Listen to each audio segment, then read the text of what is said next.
ಮಾತು ಹೇಳಿದ ಮಯ ತತಮಿದಂ ಸರ್ವಂ ಜಗತ್ ಅವ್ಯಕ್ತ ಮೂರ್ತಿನ.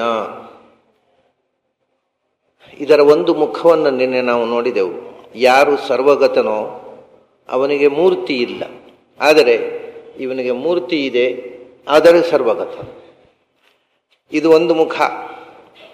ಈ ಮಾತನ್ನು ನಾವು 10 ಹಲವು ಮುಖದಿಂದ ನೋಡುವುದಕ್ಕೆ ಅವಕಾಶ ಇದೆ. ತತ ಅಂದರೆ 2 ವಿಧವಾದ ತತಿ. ಜಗತ್ತು ಅಂತಂದರೆ ಗಮನ ಚಲನಶೀಲವಾದ ವಿಶ್ವ, ನಿರಂತರ ಚಲಿಸುತ್ತಾ ಇರುವ ವಿಶ್ವ. ಅರ್ಥಾತ್ ಅಲ್ಲಿ ಮುಖ್ಯವಾಗಿ ಜಗತ್ತು ಅಂತಂದರೆ ಚರಾಚರಾತ್ಮಕವಾದ ಚೇತನ ಪ್ರಪಂಚ. ಮೈ ಸರ್ವಾಣಿ ಭೂತಾನಿ ಅಂತ ಮುಂದೆ ಹೇಳ್ತಾನೆ. ಭೂತಗಳು ಅಂತಂದರೆ ಜೀವಜಾತಗಳು. ಜಡಕ್ಕಿಂತ ಮುಖ್ಯವಾಗಿ ಕೃಷ್ಣ ಇಲ್ಲಿ ಹೇಳ್ತಾ ಇರುವ ಜಗತ್ತು ಅಂತಂದರೆ ಚಲಿಸುವ ಜಗತ್ತು, ಅಂದರೆ ಜೀವಜಾತ. ಜೀವಜಾತವೆಲ್ಲ ನನ್ನಿಂದ ವ್ಯಾಪ್ತವಾಗಿದೆ ಅಂದರೆ ಆ ತತಂ ಅನ್ನುವಲ್ಲಿ 2 ವಿಧವಾದ ತತಿ ಇದೆ. ಒಂದು ಒಳಗೆ ತತಿ, ಒಂದು ಹೊರಗೆ ತತಿ. ಒಳಗೆ ತುಂಬಿರುವುದು ಒಂದು ತತಿ, ಹೊರಗೆ ತುಂಬಿರುವುದು ಅಂತರ್ಬಹಿಶ್ಚ ತತ್ಸರ್ವಂ ವ್ಯಾಪ್ಯ ನಾರಾಯಣ ಸ್ಥಿತ ಅನ್ನುವುದನ್ನೇ ಮಯಾ ತತಂ ತಂದ. ಒಳಗೆ ತುಂಬಿರುವುದು ಮತ್ತು ಹೊರಗೆ ತುಂಬಿರುವುದು ಅನ್ನುವುದನ್ನೇ ಭಗವಂತ ವಿವರಿಸುವುದು. ಒಳಗೆ ತುಂಬಿದ್ದಾನೆ ಹೇಗೆ? ಅದರಿಂದಲೇ ಭಗವಂತನಿಗೆ ಮೂರ್ತಿ ಇದೆ. ಪ್ರತಿಯೊಂದು ವಸ್ತುವಿನ ಒಳಗೆ ತತ್ತದಾಕಾರನಾಗಿ ತುಂಬಿದ್ದಾನೆ. ತತ್ಸೃಷ್ಟ್ವಾ ತದೇವಾನು ಪ್ರಾವಿಶತ್ ಸಚ್ಯತ್ಯಚ್ಚಾಭವತ್.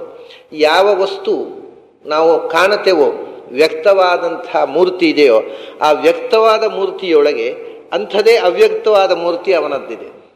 ಅದನ್ನು ಅವನ ಒಳಗೆ ತುಂಬಿರುವುದು. ಪ್ರತಿಯೊಂದರ ಒಳಗೂ ತತ್ತದಾಕಾರನಾಗಿ ತುಂಬಿದ್ದಾನೆ. ಹಾಗಾಗಿ ಒಳಗೆ ತುಂಬಿರುವ ಮೂರ್ತಿಗಳು ಅನಂತ ಮೂರ್ತಿಗಳಿವೆ. ಅಂದ ಅವ್ಯಕ್ತ ಮೂರ್ತಿನ ಅಂದರೆ ಅವ್ಯಕ್ತಾ ಮೂರ್ತಿ ಯಸ್ಯ ಸಹ ಅಲ್ಲ, ಅವ್ಯಕ್ತಾ ಮೂರ್ತಯ ಯಸ್ಯ ಸಹ. ಅವ್ಯಕ್ತವಾದ ಅನಂತ ರೂಪಗಳುಳ್ಳವ. ಒಂದೊಂದು ವಸ್ತುವಿನ ಒಳಗೂ ತತ್ತದಾಕಾರನಾಗಿ, ಒಂದೊಂದು ಜೀವದೊಳಗೂ ಅದರೊಳಗೆ ಅದರ ಬಿಂಬರೂಪನಾಗಿ ತುಂಬಿದ್ದಾನೆ. ಅನಂತ ಜೀವದೊಳಗೆ ಅನಂತ ರೂಪಗಳಿಂದ ತುಂಬಿದ್ದಾನೆ. ಆದರೆ ಆ ರೂಪ ಆ ಜೀವಕ್ಕೂ ಕೂಡ ಕಾಣ್ತಾ ಇಲ್ವಲ್ಲ, ಅದರಿಂದ ಅವ್ಯಕ್ತವಾಗಿದೆ. ಇದು ಅವ್ಯಕ್ತ ಮೂರ್ತಿನ ಅನ್ನೋದು ಒಳಗೆ ತುಂಬಿರುವ ರೂಪ. ಹಾಗೆಯೇ ಹೊರಗೆ ಕೂಡ ಅವನು ಅವ್ಯಕ್ತ ಮೂರ್ತಿಯಾಗಿ ತುಂಬಿದ್ದಾನೆ. ಯಾಕೆಂದರೆ ಹೊರಗೂ ಕಾಣೋಲ್ಲ, ಒಳಗೂ ಕಾಣೋಲ್ಲ. ಅವ್ಯಕ್ತ ಅನ್ನೋದು ಕಾಮನ್. ಒಂದು ವಿಚಿತ್ರ ಅಂದರೆ ಈ ಶಬ್ದವೇ ಮೇಲು ನೋಟಕ್ಕೆ ವಿರುದ್ಧವಾದ ಶಬ್ದ. ಯಾಕೆಂದರೆ ಅವ್ಯಕ್ತ ಅಂದರೆ ಕಾಣದೇ ಇರುವಂಥದ್ದು. ಮೂರ್ತಿ ಅಂದರೆ ಕಾಣುವ ಫಾರ್ಮ್. ಅಂದರೆ ಇಲ್ಲಿ ಕಾಣುವ ಫಾರ್ಮ್ ಅಲ್ಲ, ಬರೀ ಫಾರ್ಮ್ ಅಷ್ಟೇ. ನಿಜವಾಗಿ ಮೂರ್ತಿ ಅಂದರೆ ಮೂರ್ತ ರೂಪ ಅಂದರೆ ಕಣ್ಣಿಗೆ ಕಾಣುವಂಥ ರೂಪ ಅಂತ ಅರ್ಥ. ಮೂರ್ತಿ ಅಂದರೆ ಕಣ್ಣಿಗೆ ಕಾಣುವ ಆಕಾರ, ಅವ್ಯಕ್ತ ಅಂದರೆ ಕಣ್ಣಿಗೆ ಕಾಣೋದು. ಸೊ ಇಲ್ಲಿ ಮೂರ್ತಿ ಅನ್ನುವುದನ್ನು ನಾವು ಸಾಮಾನ್ಯವಾಗಿ ಕಣ್ಣಿಗೆ ಕಾಣುವ ಆಕಾರ ಅನ್ನುವ ಅರ್ಥದಲ್ಲಿ ಲೋಕದಲ್ಲಿ ಬಳಸ್ತೇವೆ. ದೇವರ ಮೂರ್ತಿ ಅಂದರೆ ಏನರ್ಥ? ದೇವರು ಕಣ್ಣಿಗೆ ಕಾಣುವುದಿಲ್ಲ, ಅವನು ನಾವು ಕಣ್ಣಿಗೆ ಕಾಣುವಂಥ ಒಂದು ಪ್ರತೀಕವನ್ನು ಮಾಡಿಕೊಂಡಿದ್ದೇವೆ, ಅದು ಮೂರ್ತಿ. ಮೂರ್ತ ರೂಪ ಅಂತಂದರೆ ಕಣ್ಣಿಗೆ ಕಾಣುವ ರೂಪ. ಆದರೆ ಈ ಮೂರ್ತಿ ಅನ್ನುವಲ್ಲಿ ಇಲ್ಲಿ ಆಕಾರ ಅಂತ ಮಾತ್ರ, ಕಣ್ಣಿಗೆ ಕಾಣುವ ಅಲ್ಲ. ಅದಕ್ಕೋಸ್ಕರ ಕೃಷ್ಣ ಅವ್ಯಕ್ತ ಮೂರ್ತಿ ಅಂತ ಹೇಳಿದ. ಇದು ಕಣ್ಣಿಗೆ ಕಾಣುವ ಆಕಾರ ಅಲ್ಲ, ಕಣ್ಣಿಗೆ ಕಾಣದ ಆಕಾರ. ಹಾಗಾಗಿ ಮೂರ್ತಿ ಎನ್ನುವ ಶಬ್ದದಿಂದ ಆಕೃತಿ, ರೂಪ ಅಷ್ಟೇ ತೆಗೆದುಕೊಳ್ಳಬೇಕು ಹೊರತು ಕಣ್ಣಿಗೆ ಕಾಣುವ ರೂಪ ಅನ್ನುವ ಅರ್ಥವನ್ನಲ್ಲ. ಸರಿ, ಒಳಗಿನಿಂದ ಅನಂತ ರೂಪಗಳಿಂದ ಅನಂತ ವಸ್ತುಗಳೊಳಗೆ ತುಂಬಿದ್ದಾರೆ. ಆಮೇಲೆ ಮಯಾ ತತಮಿದಂ ಸರ್ವಂ ಜಗತ್, ಹೊರಗೆ ಕೂಡ ಇದರ ಒಳಗೂ ಹೊರಗೂ ತುಂಬಿದ್ದಾನೆ.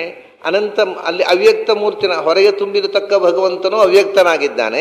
ಹೊರಗೆ ಕೂಡ ಒಂದೇ ರೂಪದಿಂದ ತುಂಬಿರುವುದಲ್ಲ, ಹೊರಗೆ ಅನೇಕ ರೂಪಗಳಿವೆ. ಒಂದು ಇಡೀ ಮೂಲಭೂತವಾಗಿಯೇ ಭಗವಂತನ 2 ರೂಪಗಳನ್ನು ಹೇಳ್ತಾರೆ, ವ್ಯಾಪ್ತವಾದಂಥದ್ದು. ಒಂದು ಅನಂತವಾದ ಬ್ರಹ್ಮಾಂಡದ ಒಳಗೂ ಹೊರಗೂ ತುಂಬಿರುವ ಅಂತರ್ಬಹಿಶ್ಚ ಅಂದರೆ ಬ್ರಹ್ಮಾಂಡದ ಒಳಗೂ ಬ್ರಹ್ಮಾಂಡದ ಹೊರಗೂ. ಅಂದರೆ ಬ್ರಹ್ಮಾಂಡದ ಒಳಗಿರತಕ್ಕಂಥ ಆಕಾಶ ಅದು ಸೃಷ್ಟಿ ಸಾಪೇಕ್ಷವಾದಂಥ ರಿಲೇಟಿವ್ ಈಥರ್. ಬ್ರಹ್ಮಾಂಡದ ಹೊರಗಿರತಕ್ಕಂಥದ್ದು ಅವ್ಯಾಕೃತ ಆಕಾಶ. ಹಾಗೆ ಹೊರಗೂ ಒಳಗೂ ತುಂಬಿರುವ ರೂಪ, ಅದಕ್ಕೂ ಹೆಸರು ಪುರುಷ ಅಂತಲೇ. ಮತ್ತೊಂದು ಬ್ರಹ್ಮಾಂಡದ ಒಳಗೆ ತುಂಬಿರುವ ರೂಪ, ಆಮೇಲೆ ಪಿಂಡಾಂಡದ ಒಳಗೆ ತುಂಬಿರುವ ರೂಪ. ಹೀಗೆ ಹೊರಗೆ ತುಂಬಿರುವಂತಹ ರೂಪವನ್ನೇ ಮೂಲಭೂತವಾಗಿ ಎರಡು ಪುರುಷನಾಮಕ ರೂಪಗಳು.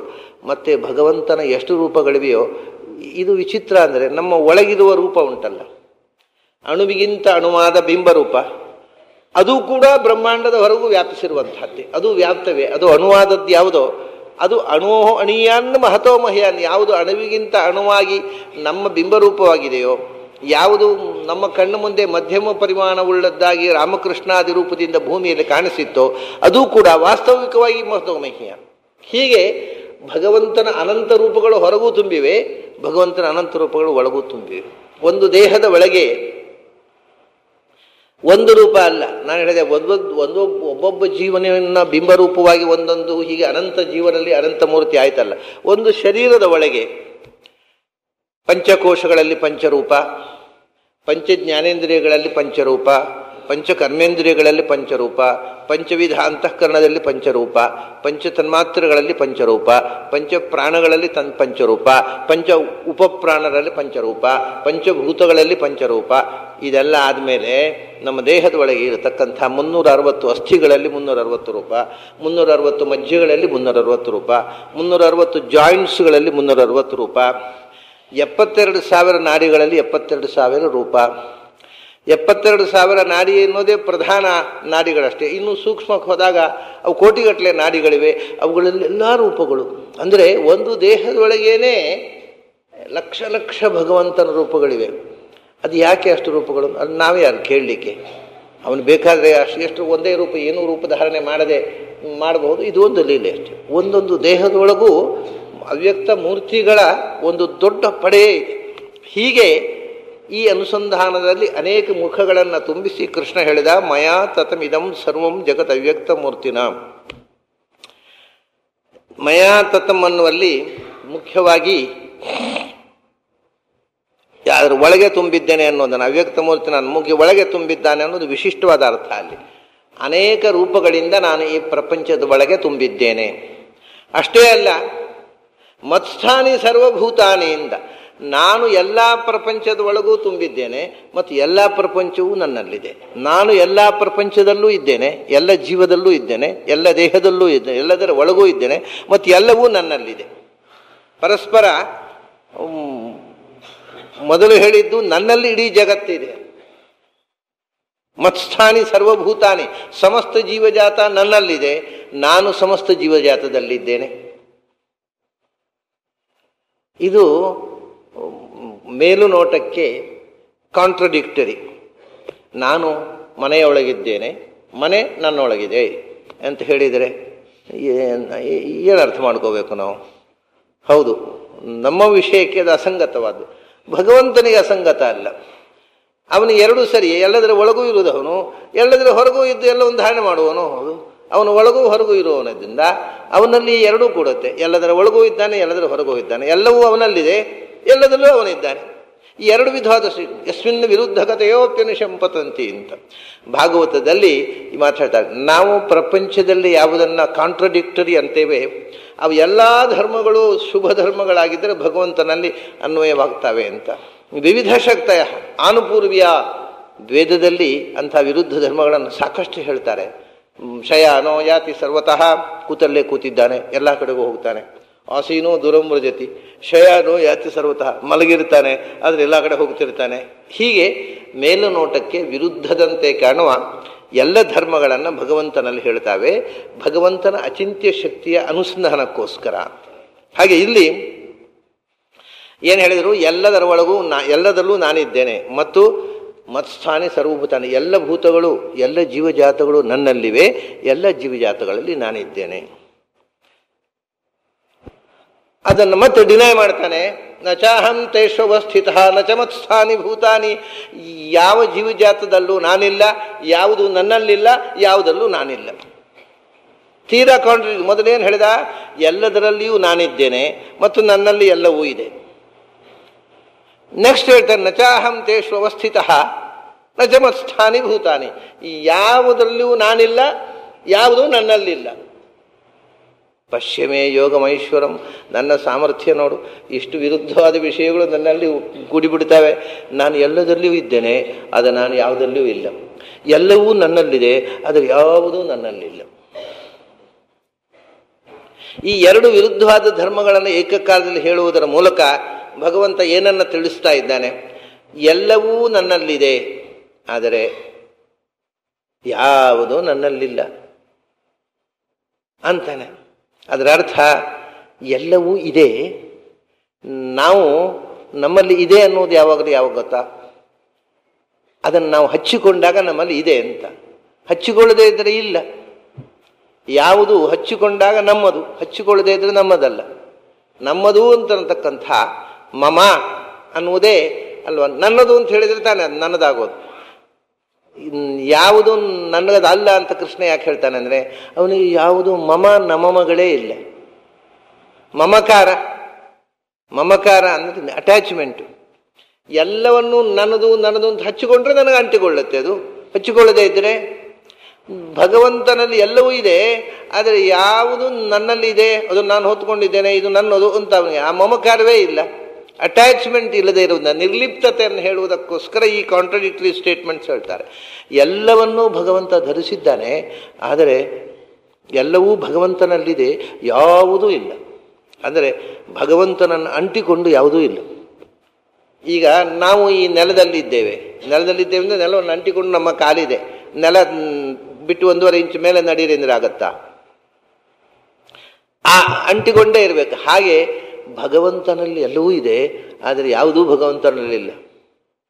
ಭಗವಂತ ಅದನ್ನು ಯಾವುದನ್ನು ತನ್ನದು ಅಂತ ಅಂಟಿಸಿಕೊಳ್ಳಿಲ್ಲ, ನಿರ್ಲಿಪ್ತನಾಗಿದ್ದಾನೆ. ಹಾಗೆ ಎಲ್ಲದರಲ್ಲೂ ಭಗವಂತ ಇದ್ದಾನೆ, ಆದರೆ ಯಾವುದರಲ್ಲೂ ಇಲ್ಲ. ಅಂದರೆ ಅಲ್ಲಿಯೂ ಅಷ್ಟೇ, ಅವನ ಒಳಗಿನಿಂದ ಅವನದರೊಳಗೆ ಕೂತು ಅವನಿಗೆ ನಿರ್ಲಿಪ್ತತೆ ಮತ್ತು ಎಲ್ಲದಲ್ಲಿಯೂ ಇದ್ದಾನೆ. ನಾವು ಮನೆಯಲ್ಲಿದ್ದೇವೆ ಅಂದರೆ ಮನೆ ಬಿಟ್ಟು ಇರ್ಲಿಕ್ಕೆ ಆಗೋಲ್ಲ ಅದಕ್ಕೆ. ಹಾಗೆ ಎಲ್ಲದಲ್ಲೂ ಇದ್ದಾನೆ ಅಂದರೆ ಅದರೊಳಗೆ ಇಲ್ಲದೆ ಇರ್ಲಿಕ್ಕೆ ಆಗೋಲ್ಲ ಅಲ್ಲ, ಅವನಿಗೆ ಯಾವುದರ ಅಪೇಕ್ಷೆಯೂ ಇಲ್ಲ. ನಾವು ಭಗವಂತನಲ್ಲಿ ಇದ್ದೇವೆ ಅಂದರೆ ಅರ್ಥ ಭಗವಂತನನ್ನು ಆಶ್ರಯಿಸಿಕೊಂಡಿದ್ದೇವೆ ಅಂತ. ಹಾಗೆ ಭಗವಂತ ನಮ್ಮಲ್ಲಿ ಇದ್ದಾನೆ ಅನ್ನೋದರ ಅರ್ಥ ಭಗವಂತ ನಮ್ಮನ್ನು ಆಶ್ರಯಿಸಿಕೊಂಡಿದ್ದಾನೆ ಅಂತಲ್ಲ. ಆದ್ದರಿಂದ ಆಶ್ರಯಾಶ್ರಯಿ ಭಾವ ಅನ್ನೋ ಅರ್ಥದಲ್ಲಿ ನಾನು ಯಾವುದಲ್ಲಿಯೂ ಇಲ್ಲ ಅಂದರೆ ಯಾವುದನ್ನು ಆಶ್ರಯಿಸಿಕೊಂಡಿಲ್ಲ. ಹಾಗಾದರೆ ಎಲ್ಲವಲ್ಲಿಯೂ ಇದ್ದಾನೆ, ಆದರೆ ಯಾವುದಲ್ಲಿಯೂ ಇಲ್ಲ. ಅವನಲ್ಲಿ ಎಲ್ಲವೂ ಇದೆ, ಆದರೆ ಯಾವುದೂ ಇಲ್ಲ. ಇದರ ಎರಡರ ಅರ್ಥ ಅವನು ಯಾವುದನ್ನೂ ಆಶ್ರಯಿಸಿಕೊಂಡಿಲ್ಲ ಮತ್ತು ಯಾವುದರ ಲೇಪವೂ ಅವನಿಗಿಲ್ಲ. ಎಲ್ಲವೂ ಅವನಲ್ಲಿದೆ, ಆದರೆ ಯಾವುದರ ಲೇಪವೂ ಅವನಿಗಿಲ್ಲ, ಅದರಿಂದ ಯಾವುದೂ ಅವನಲ್ಲಿಲ್ಲ. ಅವನು ಎಲ್ಲದರಲ್ಲಿಯೂ ಇದ್ದಾನೆ, ಆದರೆ ಯಾವುದಲ್ಲಿಯೂ ಇಲ್ಲ, ಯಾವನದ್ದು ಆಶ್ರಯಿಸಿಕೊಂಡಿಲ್ಲ. ಹಾಗಾದರೆ ಅವನು ಆಶ್ರಯಾಶ್ರಯಿ ಭಾವ, ಯಾವುದರ ಅವಲಂಬನೆಯೂ ಅವನಿಗಿಲ್ಲ, ಯಾವುದರ ಲೇಪ ಎರಡೂ ಇಲ್ಲ. ನಿರ್ಲಿಪ್ತತೆ ಮತ್ತು ಅವನು ಸರ್ವಸ್ವಾತಂತ್ರ್ಯ ಸರ್ವಾಶ್ರಯತ್ವವನ್ನು ಹೇಳುವುದಕ್ಕೋಸ್ಕರ ಈ ವಿರುದ್ಧ ಧರ್ಮಗಳನ್ನು ಹೇಳ್ತಾರೆ. ಇಲ್ಲಿ ಕೃಷ್ಣ ಅದನ್ನೇ ಹೇಳಿದ, ಮೈ ಸರ್ವಾಣಿ ಭೂತಾನಿ, ಅದನ್ನು ಎಲ್ಲ ಭೂತಗಳು ಇದಂ ಮಯಾ ತತಮಿದಂ ಸರ್ವಂ ಜಗದತ್ ಅವ್ಯಕ್ತಮೂರ್ತಿನ, ಇದರ ಎಲ್ಲದರ ಒಳಗೂ ನಾನು ತುಂಬಿದ್ದೇನೆ. ಅಷ್ಟೇ ಅಲ್ಲ, ಮತ್ಸ್ಥಾನಿ ಸರ್ವಭೂತಾನಿ, ಎಲ್ಲ ಜೀವಗಳು ನನ್ನಲ್ಲಿ ಇವೆ, ನಾನು ಎಲ್ಲ ಜೀವಗಳಲ್ಲಿದ್ದೇನೆ. ಆದರೆ ನ ಚಾಹಂ ತೇಷು ಉಪಸ್ಥಿತ, ನಾನು ಯಾವ ಜೀವದಲ್ಲಿಯೂ ಇಲ್ಲ, ಯಾವ ಜೀವಜಾತದಲ್ಲಿಯೂ ಇಲ್ಲ. ಅಷ್ಟೇ ಅಲ್ಲ, ನಚ ಮತ್ಸ್ಥಾನಿ ಭೂತಾನಿ, ಯಾವ ಜೀವಜಾತವು ನನ್ನಲ್ಲಿಯೂ ಇಲ್ಲ. ಮೊದಲು ಹೇಳಿದ್ದಕ್ಕೆ ತೀರ ವಿರುದ್ಧವಾದ ವಿಶೇಷಣಗಳು ಹೇಳ್ತಾರೆ. ನಾನು ಎಲ್ಲದಲ್ಲಿಯೂ ಇದ್ದೇನೆ, ಆದರೆ ನಾನು ಯಾವುದಲ್ಲಿಯೂ ಇಲ್ಲ. ಎಲ್ಲವೂ ನನ್ನಲ್ಲಿದೆ, ಆದರೆ ಯಾವುದೂ ನನ್ನಲ್ಲಿಲ್ಲ. ಯಾವುದನ್ನು ನಾನು ಅಂಟಿಸಿಕೊಳ್ಳುವುದಿಲ್ಲ. ನಾನು ಎಲ್ಲದಲ್ಲಿಯೂ ಇರ್ತೇನೆ, ಆದರೆ ಯಾವುದರ ಅಧೀನವಾಗಿಯೂ ಇರೋದಿಲ್ಲ. ಎಲ್ಲವೂ ನನ್ನಲ್ಲಿದೆ, ಆದರೆ ಯಾವುದನ್ನು ನಾನು ಅಂಟಿಸಿಕೊಳ್ಳುವುದಿಲ್ಲ. ಆದ್ದರಿಂದ ಎಲ್ಲ ಇದೆ, ಆದರೆ ಯಾವುದೂ ಇಲ್ಲ. ಎಲ್ಲದಲ್ಲಿಯೂ ಇದ್ದೇನೆ, ಆದರೆ ಯಾವುದಲ್ಲೂ ಇಲ್ಲ. ಪಶ್ಯಮೇ ಯೋಗಮೈಶ್ವರಂ, ಇದು ನನ್ನ ಈಶ್ವರೀಯ ಸಾಮರ್ಥ್ಯ ಅಂತ. ಯಾವುದು? ಎಲ್ಲದಲ್ಲಿಯೂ ಇದ್ದು ಇರದೇ ಇರುವುದು. ಈಗ ಜ್ಞಾನಿಗಳು ಇದ್ದು ಇರದಂತೆ ಇರಬೇಕು, ಸಂಸಾರದಲ್ಲಿ ಇದ್ದು ಇರದಂತೆ ಇರಬೇಕು. ಅಂದರೆ ಏನು? ಸಂಸಾರದಲ್ಲಿ ಇರ್ತಾರೆ ಅವರು, ಇದ್ದರೂ ಅವರು ಸಂಸಾರದಲ್ಲಿ ಇದ್ದರೂ ಏನು ಇಲ್ಲ, ಸಂಸಾರ ಇಲ್ಲವೇ ಇಲ್ಲ ಅವರು. ಯಾಕೆ? ಹಚ್ಚಿಕೊಳ್ಳಿಲ್ಲ. ಅದರಿಂದ ಇರುವುದು ಅಂದರೆ ಅಂಟಿಸಿಕೊಳ್ಳುವುದು. ಆದರೆ ಇಲ್ಲ ಅಂದರೆ ಇದ್ದೂ ಕೂಡ ಅದನ್ನು ಅಂಟಿಸಿಕೊಳ್ಳಿಲ್ಲ. ತಂ ಪ್ರವ್ರಜಂತಂ ಅನುಪೇತಂ ಅಪೇತ ಕೃತ್ಯಂ ದ್ವೈಪಾಯನೋ ವಿರಹ ಕಾತರ ಅಜುಹಾವ. ಶುಕಾಚಾರ್ಯರು ವಿರಕ್ತರಾಗಿ ಆಶ್ರಮದಿಂದ ಹೊರಡುವಾಗ ಅನುಪೇತಂ ಅವರು ಶರೀರರಹಿತರಾಗಿ ಹೋದರು ಅಂತ ಶರೀರರಹಿತರಾಗಿ ಹೋಗುದು ಹೇಗೆ? ಶರೀರರಹಿತರು ಅಂದರೆ ಶರೀರದ ಗೋಜೆ ಇಲ್ಲದೆ ಹೋದರು ಅಂತ. ಶರೀರ ಇದೆ ಅನ್ನುವ ಎಚ್ಚರವೇ ಇಲ್ಲದೆ, ಶರೀರದ ಅಟ್ಯಾಚ್ ಅನುಪೇತಂ ಅಂದರೆ ವಿರಕ್ತತ್ವಾತ ಶರೀರಾದಿಭಿ ಅನುಪೇತಂ ಅಂತ. ಅವ್ರಿಗೆ ಶರೀರ ಇದ್ದರೂ ಕೂಡ ಶರೀರದ ಮೇಲೆ ಮಮತಾ ಕಳ್ಕೊಂಡು ಬಿಟ್ಟಿದ್ರು ಅವರು. ಅದರಿಂದ ಇದ್ರೂ ಶರೀರ ಇರದ ಹಾಗೆ. ಯಾವುದು ಇದೆ ಅನ್ನುವ ಮಮತೆ ಇಲ್ಲವೋ ಅದು ಇಲ್ಲ. ಒಬ್ಬ ಮನುಷ್ಯ ಇದು ನನ್ನದು ನನ್ನದು ನನ್ನದು ಅಂತ ತಿಳ್ಕೊಂಡಾಗ ಅವನಿಗೆ ಇದೆ, ಇದು ನನ್ನದಲ್ಲ ಅಂತ ತಿಳ್ಕೊಂಡ್ರೆ ಅವನ ಹತ್ರ ಇದ್ದು ಅವನಲ್ಲಿ ಅದು ಇಲ್ಲ. ಎಲ್ಲ ಅಸ್ತಿತ್ವ, ಇರುವಿಕೆ ಇಲ್ಲದಿರುವಿಕೆ ಎನ್ನುವುದು ಮೂಲಭೂತವಾಗಿ ದೈಹಿಕ ಅಲ್ಲ, ಮಾನಸಿಕ.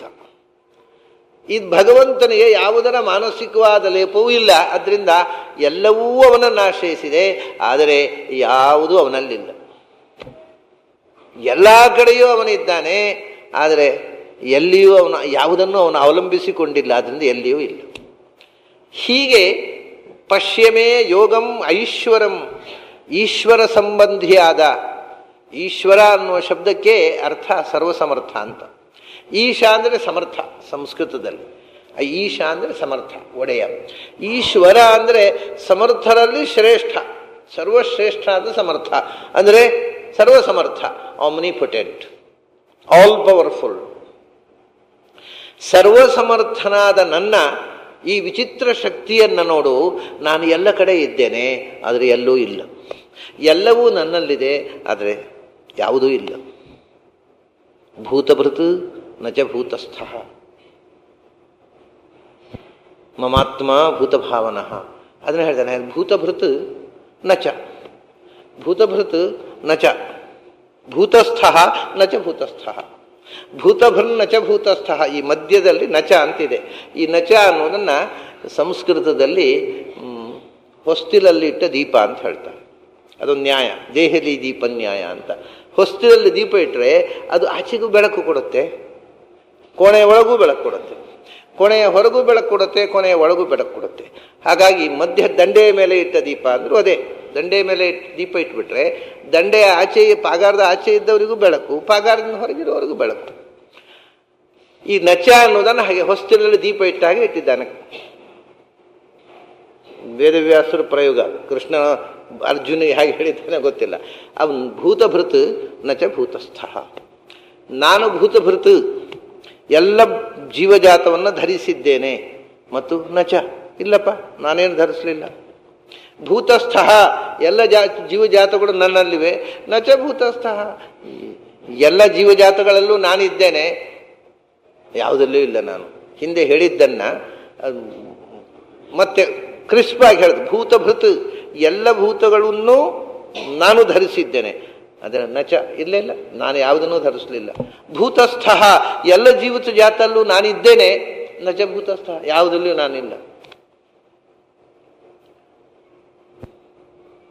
ಭೂತಭೃತ್ ನಚ ಭೂತಸ್ಥ ಎರಡೂ ಹೌದು. ಸರ್ವಾಧಾರ ನಾನು, ಸರ್ವದಲ್ಲಿಯೂ ನಾನಿದ್ದೇನೆ, ಆದರೆ ಇದ್ದು ಇರದಂತೆ ಇದ್ದೇನೆ. ನನಗೂ ಇದ್ದದ್ರಿಂದ ಏನು ಉಪಯೋಗ ಇಲ್ಲ, ನಿಮಗೂ ಇದ್ದದ್ರಿಂದ ಏನು ಉಪಯೋಗ? ಯಾಕಂದ್ರೆ ನಾನಿದ್ದೇನೆ ತಿಳ್ಕೊಳ್ಳೇ ಇಲ್ಲ ನೀವು, ಅದು ನಿಮಗೂ ಏನು ಉಪಯೋಗ ಇಲ್ಲ. ಅದರಿಂದ ನಾನು ಇದ್ದು ಇರದಂತೆ ಆಯ್ತಲ್ವ. ಭಗವಂತನ ಇರವಿನ ಅರಿವು, ಅವನಿಗೆ ಮೋಹ ಇಲ್ಲ, ನಮಗೆ ಅರಿವಿಲ್ಲ. ಅರಿವಿಲ್ಲದೆ ಇದ್ದದ್ರಿಂದ ಇದ್ದದ್ದು ವ್ಯರ್ಥ. ಹಾಗಾಗಿ ನಾನು ಎಲ್ಲದರೊಳಗೂ ಇದ್ದೇನೆ, ಆದರೆ ಯಾವುದಲ್ಲೂ ಇಲ್ಲ. ಮಮಾತ್ಮ ಭೂತಭಾವನಃ, ಒಳಗೆ ಇರುವುದು ಹೊರಗೆ ಇರುವುದು ಅಂತ ಇಷ್ಟೇ ಅಲ್ಲ ಜ್ಞಾನ. ಇದರ ಮೂಲಭೂತವಾಗಿ ಇನ್ನೊಂದು ಸಂಗತಿ ತಿಳ್ಕೋಬೇಕು ನೀನು. ಏನು?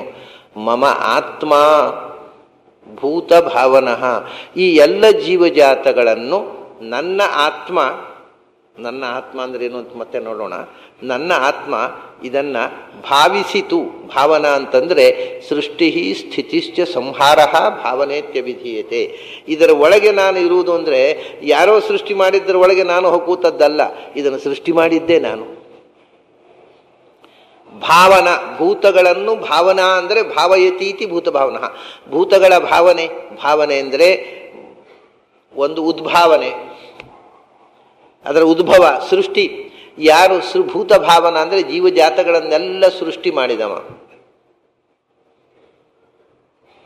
ಜೀವಜಾತಕ್ಕೂ ಸೃಷ್ಟಿ ಇಲ್ಲ, ಜಡಕ್ಕೂ ಸೃಷ್ಟಿ ಇಲ್ಲ. ಒಂದು ದೃಷ್ಟಿಯಿಂದ ಜಡವೂ ಹುಟ್ಟುವುದಿಲ್ಲ, ಚೇತನವೂ ಹುಟ್ಟುವುದಿಲ್ಲ, ಯಾವುದೂ ಹುಟ್ಟುವುದಿಲ್ಲ. ಮತ್ತೆ ಹುಟ್ಟುವುದು ಅಂದರೆ ಏನು? ವಸ್ತುತಃ ಅದಕ್ಕೆ ನಾನು ಹೇಳುವುದುಂಟು, ಸಂಸ್ಕೃತದಲ್ಲಿ ಹುಟ್ಟುವುದು ಅನ್ನೋದಕ್ಕೆ ಶಬ್ದವೇ ಇಲ್ಲ. ಹುಟ್ಟುವುದು ಮತ್ತು ಸಾಯುವುದು ಅನ್ನೋದಕ್ಕೆ ಸಂಸ್ಕೃತದಲ್ಲಿ ಶಬ್ದ ಇಲ್ಲ. ಸಂಸ್ಥೆಯಲ್ಲಿ ಏನು ಹೇಳ್ತಾರೆ? ಜನನ, ಜಾತಕ, ಹುಟ್ಟಿದ ಮಗುವಿಗೆ ಜಾತಕ ಬರೆಸೋದು. ಹುಟ್ಟಿತು, ಮಗು ಹುಟ್ಟಿತು ಅಂದರೆ ಮಗುವಿನ ಜನನ. ಜಾತಃ ಜಾಯತೆ, ಜನಿ, ಇದು ಒಂದೇ ಧಾತು ಇರೋದು, ಹುಟ್ಟಿತು ಅಂತ ಅನ್ನೋ ಅರ್ಥ ಅಲ್ಲಿ ಹೇಳಲಿಕ್ಕಿರೋದು. ಜನನ ಅಂದರೆ ಏನು? ಜನನ ಅಂದರೆ ಹುಟ್ಟುವುದಲ್ಲ. ಜನಿ ಪ್ರಾದುರ್ಭಾವೆ, ಕಾಣಿಸಿಕೊಳ್ಳುವುದು, ಎಪಿಯರೆನ್ಸ್. ಮಗು ಹುಟ್ಟಿತು ಅಂದರೆ ಮುಂಚೆ ಅದು ಕಾಣಿಸಿಕೊಳ್ಳುತ್ತಿರಲಿಲ್ಲ, ಈಗ ಒಂದು ಶರೀರದ ಬಂತು, ಕಾಣಿಸಿಕೊಂಡಿತು ಅಷ್ಟೇ. ಆಮೇಲೆ ನಾಶವಾಯಿತು ಅಂದರೆ ಏನು? ನಶ ದರ್ಶನೆ, ಅದು ಡಿಸಪಿಯರೆನ್ಸು.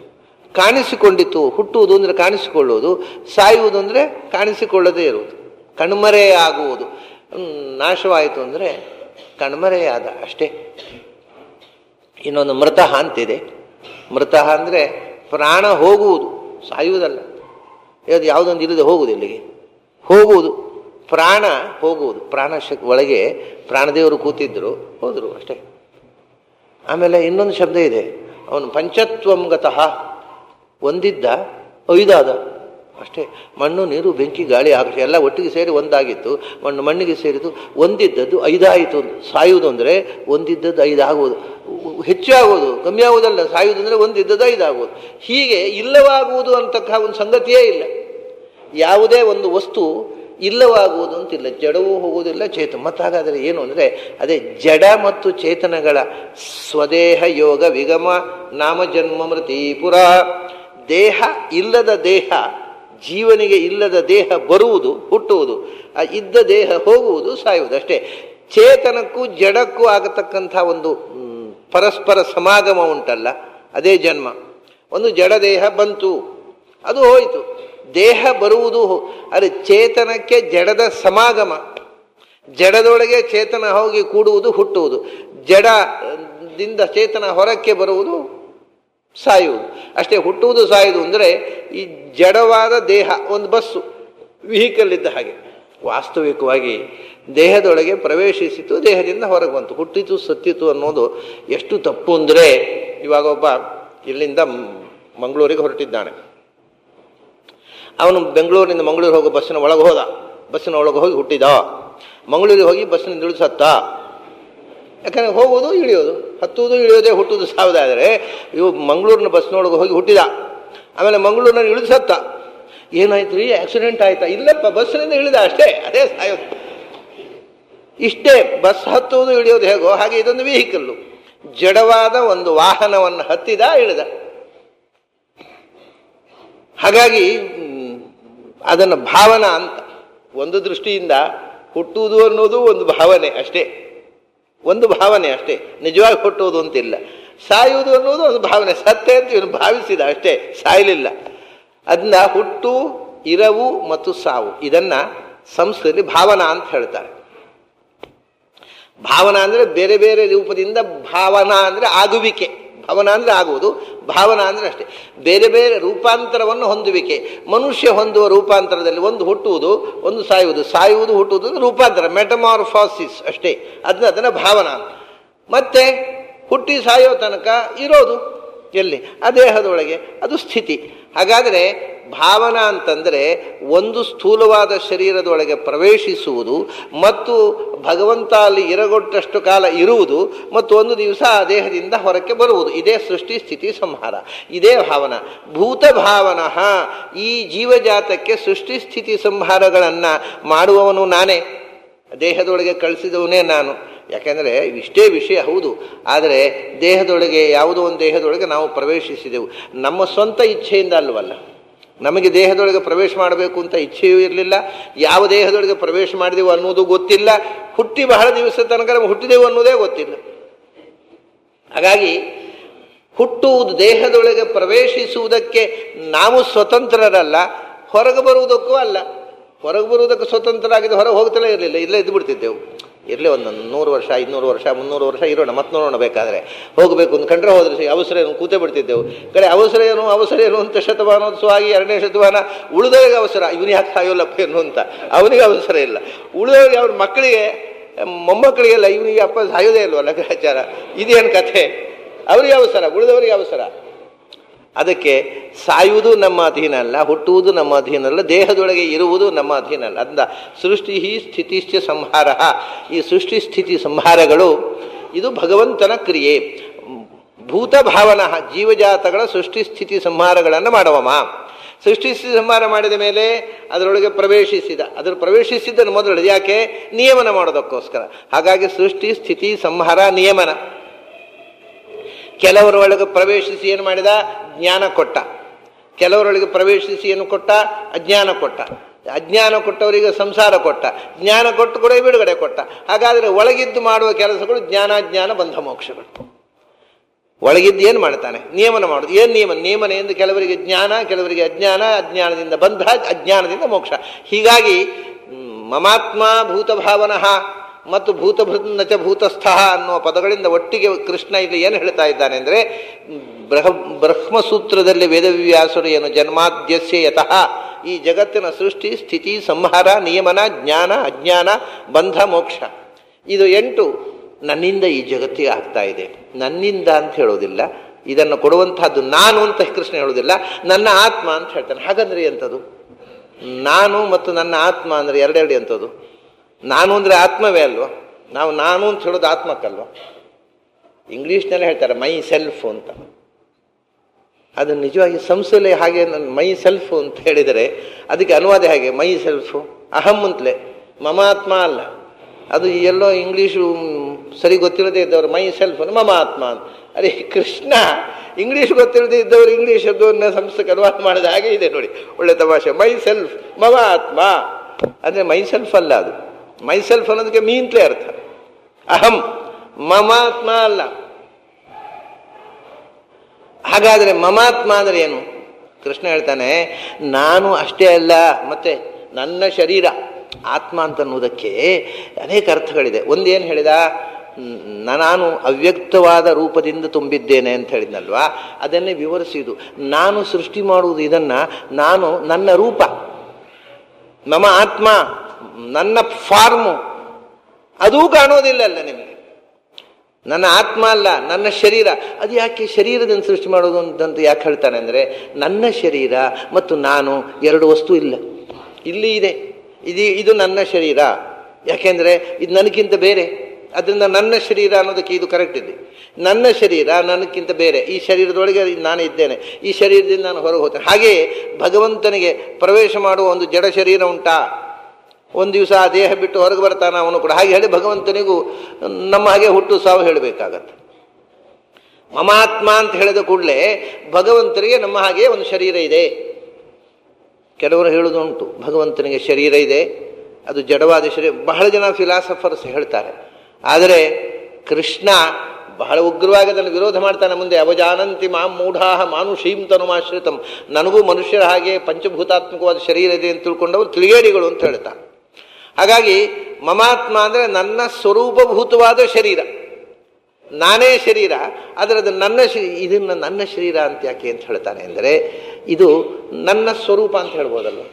ನನ್ನ ಸ್ವರೂಪ ಅಂದರೆ ನನ್ನ ಅಂತ ಏನು ಅರ್ಥ? ಅಲ್ಲಿ ನಾನೇ ಸ್ವರೂಪ ಅಲ್ವಾ? ನನ್ನ ಸ್ವರೂಪ ಏನು ಹಾಗಂದ್ರೆ? ಹಾಗಂತ ನನ್ನ ಸ್ವರೂಪ ಅಂತ ಹೇಳಿದ್ರೆ ಯಾರು ತಪ್ಪು ಹೇಳಿದ್ರು ರೀ, ಅವರು ಬಾಯಿ ತಪ್ಪು ಹೇಳಿಬಿಟ್ರು ಅಂತ ಹೇಳೋಲ್ಲ. ಕರೆಕ್ಟ್, ಅದು ನನ್ನ ಸ್ವರೂಪ ಅನ್ನೋದು ಮೈ ಸೆಲ್ಫ್ ಇದ್ದ ಹಾಗೆ. ಸಂಸ್ಕೃತದಲ್ಲಿ ಸ್ವಸ್ಯ ರೂಪಂ ಆತ್ಮನ ಸ್ವರೂಪಂ ಅಂತ ಹೇಳ್ತಾರೆ. ಆತ್ಮಸ್ವರೂಪ ಅಂದರೆ ಆತ್ಮನಃ ಆತ್ಮದ ಸ್ವರೂಪ. ಆತ್ಮದ ಸ್ವರೂಪ ಅಂತ ಷಷ್ಠಿ ವಿಭಕ್ತಿ ಉಂಟಲ್ಲ, ಆ ಷಷ್ಠಿ ವಿಭಕ್ತಿ ಅರ್ಥವೇ ಇಲ್ಲ ನಿಜವಾಗಿ. ಷಷ್ಠಿ ವಿಭಕ್ತಿ ಅರ್ಥ ಅಭೇದ ಅಂತ. ಆತ್ಮದ ಸ್ವರೂಪ ಅಂದರೆ ಆತ್ಮಕ್ಕಿಂತ ಅಭಿನ್ನವಾದ ಸ್ವರೂಪ ಅಂತ. ಇವಾಗ ಮೈಯ ಬಣ್ಣ ಅಂದರೆ ಮೈ ಬೇರೆ ಬಣ್ಣ ಬೇರೆಯಾ? ಬಣ್ಣ ಬೇರೆ ಅದು ತೆಗೆದುಕೊಟ್ರಿ ನನಗೆ. ಮೈಯ ಬಣ್ಣ ಅಂದರೆ ಮೈಯಿಂದ ಅಭಿನ್ನವಾದ ಬಣ್ಣ. ಈ ಷಷ್ಠಿ ವಿಭಕ್ತಿ ಎಷ್ಟೋ ಸಂದರ್ಭಗಳಲ್ಲಿ ನಾವು ಹೀಗೆ ಅಭಿನ್ನವಾದ ವಸ್ತುವಿಗೆ ಷಷ್ಠಿ ವಿಭಕ್ತಿಯನ್ನು ಬಳಸ್ತೇವೆ. ಆ ಷಷ್ಠಿ ವಿಭಕ್ತಿಗೆ ಅರ್ಥವೇ ಇಲ್ಲ. ಆತ್ಮದ ಸ್ವರೂಪ. ಹಾಗೆ ಭಗವಂತ ನಾವು ಹೇಳುವುದಾದರೆ ಒಂದು ಅರ್ಥ ಇದೆ, ನನ್ನ ದೇಹ ಅನ್ನುವಾಗ ಈ ದೇಹ ಬೇರೆ ನಾನು ಬೇರೆ. ಯಾಕೆಂದರೆ ಈ ದೇಹ ನನಗಿಂತ ಬೇರ್ಪಡ್ಲಿಕ್ಕೆ ಬರುತ್ತೆ. ಈಗ ನನ್ನ ಬೆರಳು ನನ್ನ ಕೈ ಹೇಳ್ಬೋದು, ಯಾಕೆಂದರೆ ಈ ಬೆರಳು ಗಟ್ಟು ಮಾಡಿದ್ರೆ ನಾನು ಸಾಯೋಲ್ಲ. ಕೈ ಗಟ್ಟಾದರೂ ಮುನ್ಸಾಕ ಅದು ಬೇರೆ, ಅದು ಅದು ಮದ್ದು ಹಚ್ಚಿದ್ರೆ ಗುಣ ಆಗುತ್ತೆ. ಹಾಗೆ ಭಗವಂತನಿಗೂ ಕೂಡ ಭಿನ್ನವಾದಂಥ ಅವಯವಗಳುಂಟಾ? ಕೈ, ಕಾಲು, ಬೆರಳು ಇಲ್ಲ. ಅದು ಮಮ ಸ್ವರೂಪಭೂತ. ಮಮ ಆತ್ಮ ಅಂದರೆ ನಾನೇ ನನ್ನ ಆತ್ಮ, ನನ್ನ ಶರೀರ ನನ್ನ ಸ್ವರೂಪಭೂತ. ನಾನು ಜ್ಞಾನಾನಂದ ಸ್ವರೂಪ, ನನ್ನ ಸ್ವರೂಪವೂ ಜ್ಞಾನಾನಂದ, ನನ್ನ ದೇಹವೂ ಜ್ಞಾನಾನಂದ ರೂಪ. ಆದ್ದರಿಂದ ನಾನು ಸೃಷ್ಟಿ ಮಾಡಿದೆ ಅಂದರು, ನನ್ನ ದೇಹ ಸೃಷ್ಟಿ ಮಾಡಿತು ಅಂದರು ಒಂದೇ. ಯಾಕೆಂದರೆ ಭಗವಂತ ಬೇರೆ ಅಲ್ಲ, ಭಗವಂತ ಬೇರೆ ಅಲ್ಲ, ಭಗವಂತ ಬೇರೆ ಅಲ್ಲ, ಭಗವಂತ ಬೇರೆ ಅಲ್ಲ.